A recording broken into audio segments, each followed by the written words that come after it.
Rain pounded against the windshield hard enough to blur the glowing hospital lights outside. Nelly Bennett sat motionless behind the wheel of his car, staring at the entrance of St. Mary's Hospital as people hurried through the storm with umbrellas over their heads. The world outside kept moving. But inside that car, time felt frozen. His fingers trembled against the steering wheel. Not from the cold. From fear. At 54 years old, Nelly had spent most of his adult life believing successful men could outrun consequences. Money solved problems. Power created options. Charm repaired damage. And if life became boring or difficult, you simply upgraded. That was the lie Nelly spent years believing. From the outside, his life looked perfect. He owned a multi-million-dollar construction company in Atlanta. He lived in a massive home with marble floors and floor-to-ceiling windows. He drove luxury cars. Wore custom suits. Vacationed in places most people only saw online. People respected him. Envied him. Wanted to be him. And then there was the younger woman. Beautiful. Confident. Exciting. The kind of relationship people whispered about with envy when Nelly walked into expensive restaurants holding her hand. For nearly 2 years, Nelly convinced himself he had escaped the ordinary life most men feared. He told himself he deserved happiness. Deserved excitement. Deserved more. Meanwhile, the woman who stood beside him for almost 3 decades sat at home trying to understand how the man she loved had become someone she no longer recognized. Caroline Bennett loved Nelly long before success found him. Back when they shared a tiny apartment with leaking pipes. Back when overdue bills sat on the kitchen counter. Back when she worked exhausting double shifts as a nurse while Nelly struggled to keep his failing business alive. She believed in him when nobody else did. When banks rejected him, she encouraged him. When contracts failed, she comforted him.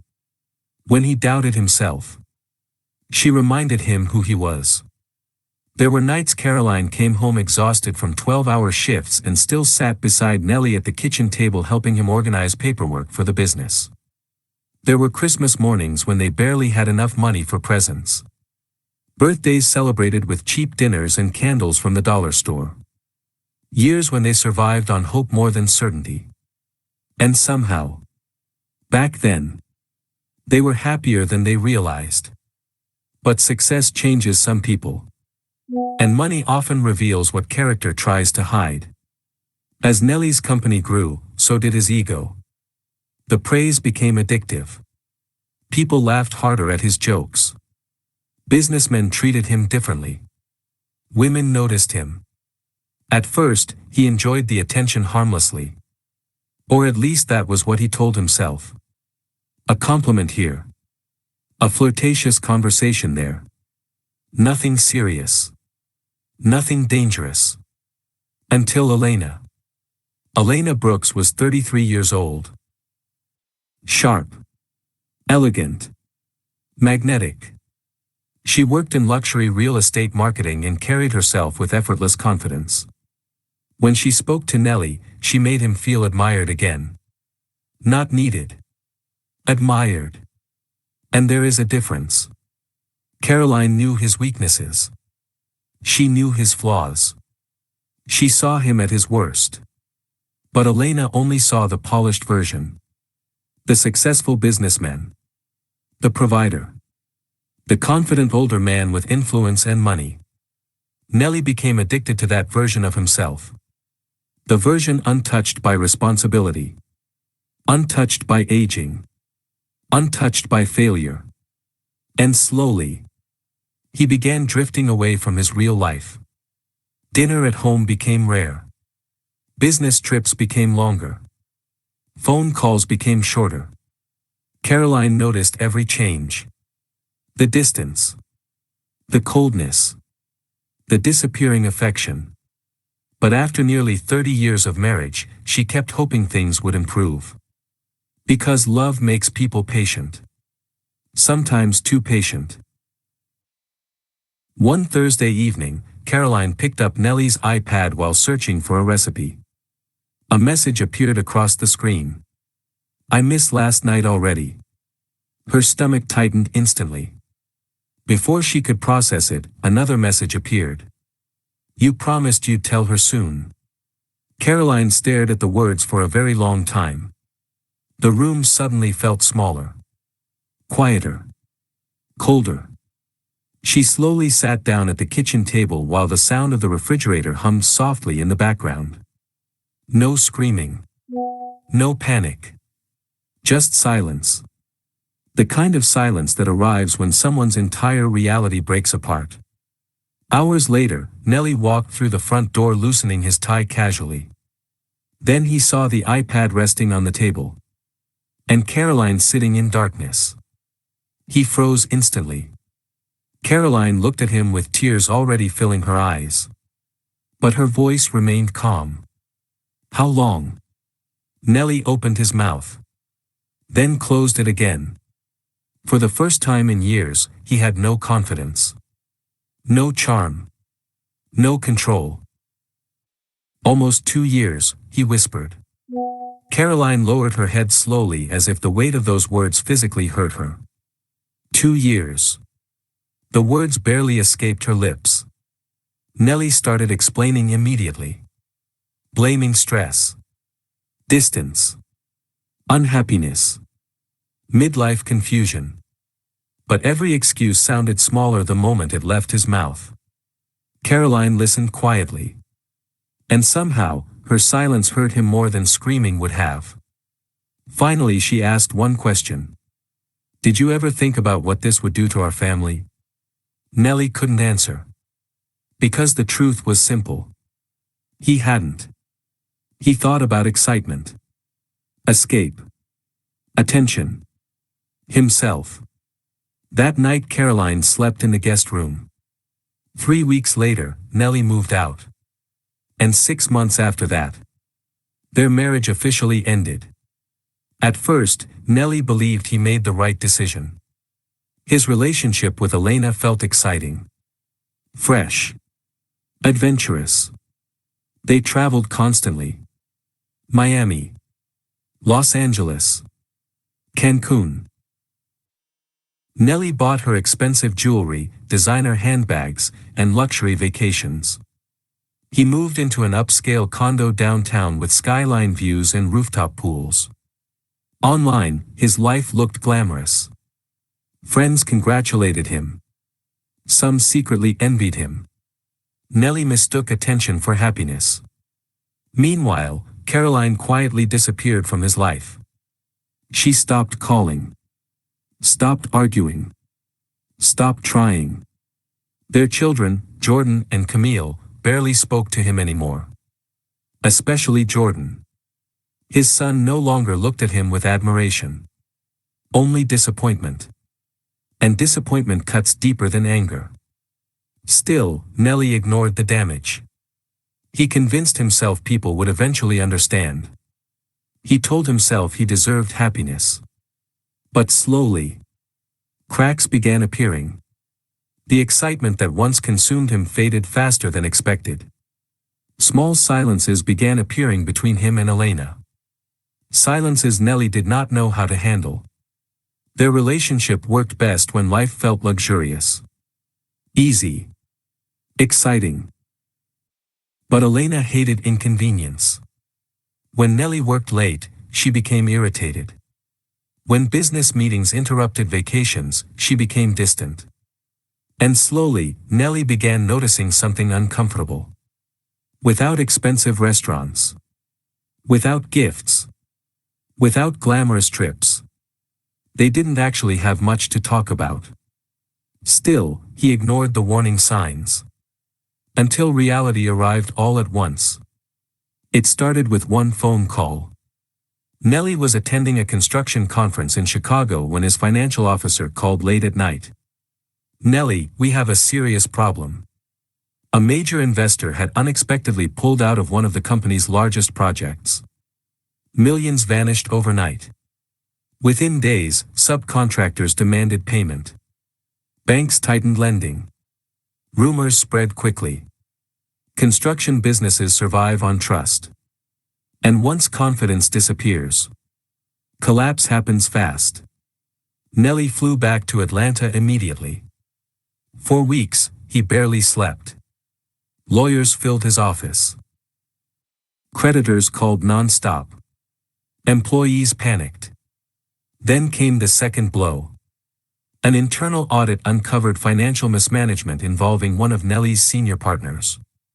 The damage was devastating. Projects halted. Accounts froze.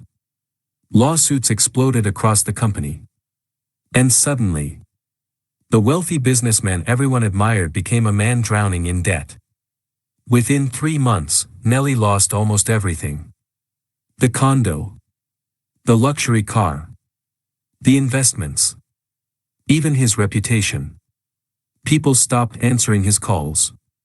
Friends vanished. Investors disappeared. And Elena changed. At first she acted supportive. But stress exposed the truth. She became impatient. Cold. Distant. The glamorous dinners disappeared. Vacations stopped. Nelly became anxious and withdrawn. And Elena hated struggling. One evening Nelly returned home after another brutal meeting with attorneys. The apartment felt strangely quiet. Too quiet. He walked into the bedroom. Closets empty. Drawers cleared. Designer luggage gone. Only one note remained on the kitchen counter. "I can't live like this." That was it. No goodbye. No apology. Nothing. Nelly stood alone in the silence staring at the note while the city lights flickered outside the windows. For the first time in years, he truly understood loneliness. If this story is touching your heart so far, take a moment to subscribe to the second act. Because here, broken stories find their voice, and second chances come alive. The following months humbled him in ways success never could. He moved into a small apartment on the edge of town. Gone were the skyline views. Gone were the luxury suits. Gone was the identity he built his entire life around. He began selling personal belongings just to survive. Watches. Golf clubs. Furniture. Eventually even simple things became difficult. Sleep. Peace. Appetite. At night, Nelly lay awake replaying every decision that led him there. And for the first time, he stopped blaming everyone else. He blamed himself. Not because his business failed, but because he destroyed the people who truly loved him. One rainy afternoon, Nelly stopped at a grocery store. As he pushed his cart slowly through the aisles, he spotted Caroline standing near the frozen food section. She looked different. Softer somehow. But stronger too. She wore simple clothes and carried herself with quiet confidence. Nelly froze instantly. Caroline noticed him. For a brief moment, neither spoke. Then Nelly slowly walked toward her. His voice cracked. "Caroline." She gave a polite nod. "How are you?" she asked quietly. Politely. That hurt more than anger. Nelly lowered his eyes. "I'm not doing very well." Caroline studied his face carefully.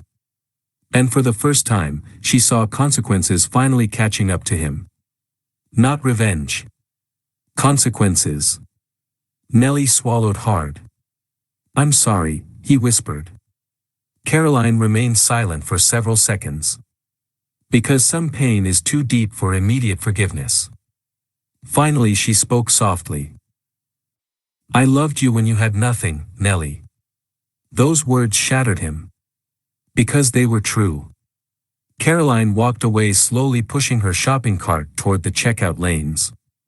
And Nelly stood alone beside the frozen food aisle fighting tears he could no longer control. That night, Nelly returned to his apartment and opened an old storage box he had ignored for months. Inside were family photographs. Jordan's graduation picture. Camille smiling beside Caroline during a beach vacation. A faded photograph of Nelly and Caroline in their 20s standing beside their first car. Old birthday cards. Children's drawings. Anniversary notes. Pieces of a life he once took for granted. Nelly sat on the floor for nearly an hour staring at those memories. And for the first time in years, he allowed himself to cry. Not for his business. Not for the money. Not for the reputation he lost. But for the family he shattered with his own selfishness. Several weeks later, Nelly received a phone call that changed everything again. It was Camille. His daughter. Her voice sounded strained. Mom collapsed at work. Nelly's heart dropped instantly. What happened? She's in the hospital. Nelly drove there immediately through pouring rain.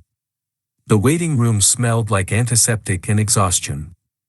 When he arrived, Jordan stood near the vending machines with crossed arms. His son looked at him coldly. You don't get to walk back in here like nothing happened. Nelly nodded slowly. I know. For several long seconds, neither spoke. Then Jordan sighed heavily. She asked for you. Nelly felt stunned.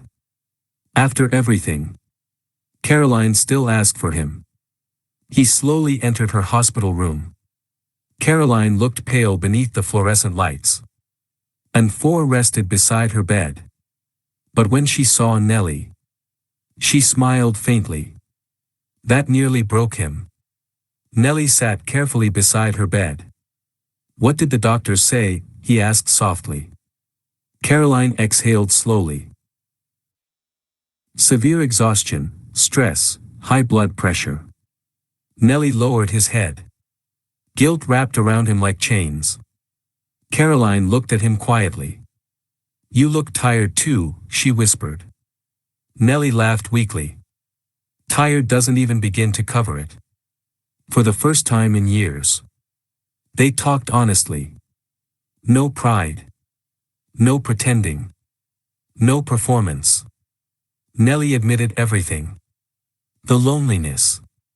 The regret. The emptiness. And finally, through tears he could no longer hide, he whispered the words Caroline never expected to hear. I threw away the best thing that ever happened to me. Caroline stared at him silently. Not triumphant. Not bitter. Just sad. Because regret arrives too late for many people. Over the following months, Caroline slowly recovered. And unexpectedly, Nelly began helping. Not because he expected forgiveness. Not because he wanted sympathy. But because for the first time in his life, he genuinely wanted to give instead of take. He drove Caroline to doctor appointments. Fixed broken things around the house. Cooked meals badly but sincerely. And slowly, their children noticed something changing. Nelly no longer sounded arrogant. He no longer acted entitled. Pain had stripped him down to the truth. One evening, Jordan sat beside him quietly on the porch. You really loved her? Jordan asked softly. Nelly stared into the distance. I never stopped loving her. Then why did you leave? Nelly swallowed hard. Because I confused attention with happiness. Jordan looked away silently. Nelly continued speaking. I spent years chasing excitement while ignoring the person who stood beside me through every difficult season of my life. The words hung heavily between them. Then Jordan asked the question Nelly had avoided asking himself for years. Was it worth it? Nelly answered immediately. No. Months passed.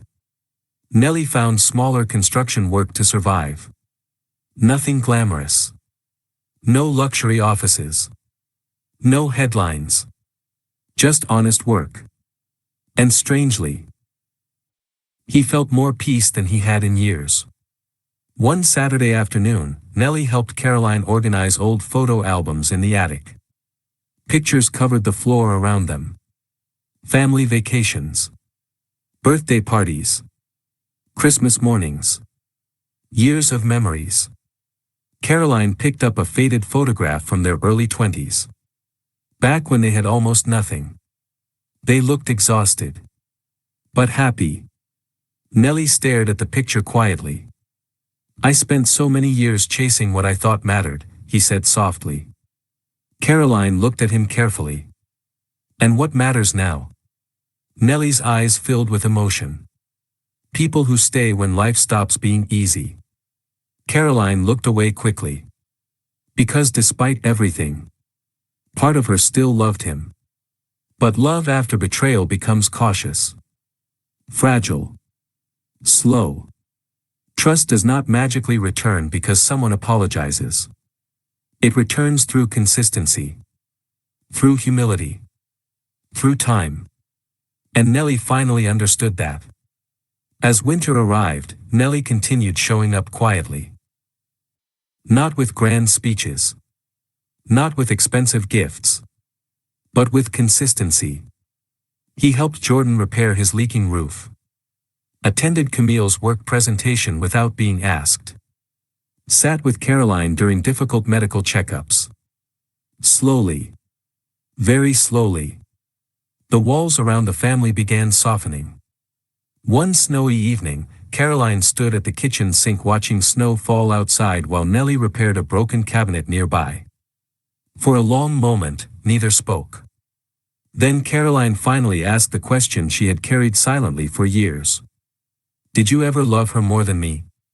Nelly stopped moving. The room became painfully quiet.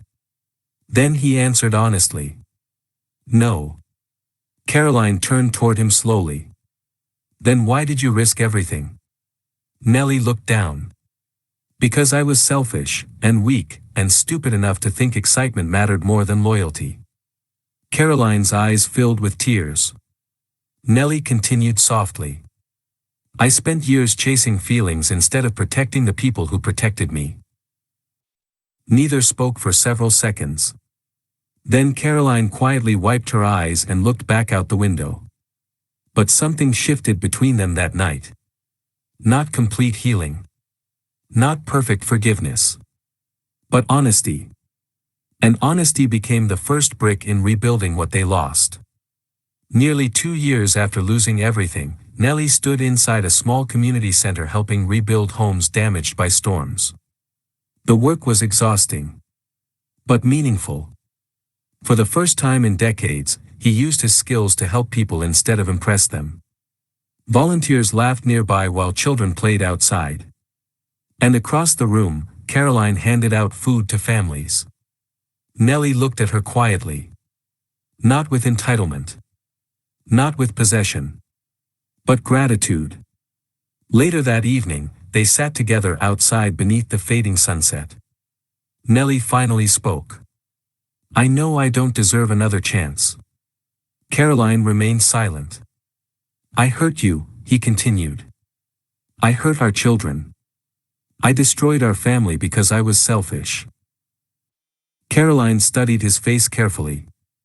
"But you changed," she said softly. Nelly shook his head slowly. "I'm still changing." That answer mattered. Because truly changed people understand growth never ends. Caroline smiled faintly. And for the first time in years, she reached for his hand. Not because the pain disappeared. Not because the betrayal never happened. But because healing sometimes begins when pride finally dies. Nelly Bennett once believed success meant having more. More money. More admiration. More excitement. But losing everything taught him a truth many people learn too late. Real wealth is not found in luxury. It is found in loyalty. In family. In the people who love you before success arrives and remain after it disappears. Nelly lost his marriage. His business. His reputation. his pride, and nearly his entire family. But through the wreckage of his own choices, he discovered something more valuable than the life he once flaunted online. Humility, responsibility, and the courage to become a better man. Not overnight. Not perfectly. But honestly. Because redemption is not about erasing the past. It is about facing it, learning from it, and choosing every single day to become someone different than the person who caused the damage. As the sun disappeared behind the horizon, Nelly sat quietly beside Caroline. No luxury cars. No expensive suits. No glamorous life. Just two aging people who survived heartbreak and somehow found their way back to compassion. And for the first time in many years, Nelly finally understood what love actually looked like. Not excitement. Not escape. Not fantasy. Commitment. Forgiveness. And staying. Even when life becomes difficult. That was the lesson losing everything taught him. And that became his second act. If this story touched your heart, don't forget to subscribe to the second act. Because sometimes the people who break everything are also the people forced to learn what truly matters. And sometimes, after losing everything, a person finally finds themselves. Thank you for watching. And tell us in the comments. Do you believe people can truly change after losing everything?